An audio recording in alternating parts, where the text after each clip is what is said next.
it's going to be an interesting few months with a lot of central banks being extremely aggressive. Of course, the Fed has marginally shifted down the rate of policy hikes, but at the same time they are going to be very aggressive, followed by, as we've seen, surprising hawkish take by the ECB and the Bank of England. So it seems to us that interest rates are going to go higher for some time, and long duration hasn't come. You have to be very defensive in your positioning in the market. I'm very lucky because I sit here and I hear so many views, and literally in the last 24 hours I've heard, well, that's it.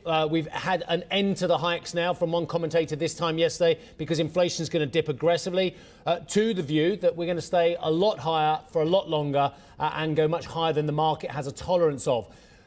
Do you think that you can find a port in the storm in the equity market anywhere at the moment, given the concerns that you've just mentioned? Look, I think when we look at equity markets, we are, of course, preferring U.S. equities as opposed to either the U.K. and Europe, given the fact that probably U.S. Economy is going to fare better than either the European economy and certainly the U.K. economy as well. So we're saying that, look, relatively better performance coming from equities. For large caps, you have to be defensive.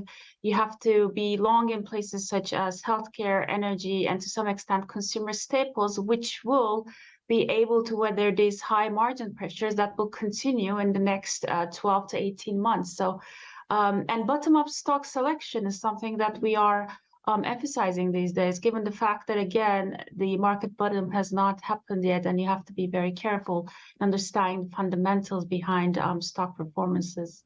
So, Lale, in this context, then you'll have a situation where even the EMs begin to underperform quite extensively because the pressure on them just gets far too much at this stage. So, how defensive do you then stay in this time? I mean, because surely you're trying to find that one avenue in which you can perhaps take advantage of, but doesn't seem like there are many around still. Yeah, look, I mean, for EMs are going to come under pressure due to the external conditions, right? The appreciating US dollar, again, higher interest rate environment. But we're saying that when you look at the EM complex, you have to be very selective in understanding. First of all, it's not a homogeneous asset class, it's not a monolithic asset class. You have to understand, especially for 2023, it was also to some extent true for 2022, which emerging markets are net commodity exporters as opposed to importers. I'm talking about places such as Brazil, Mexico, that are net commodity exporters. They have a good diversified set of exports, favorable terms of trade, and also in Brazil's case, especially one of the first to hike interest rates, and therefore put in control of their inflation dynamics as well. And the political uncertainty seems to have resolved. Lula is going to put people who are going to, implement market-friendly policies.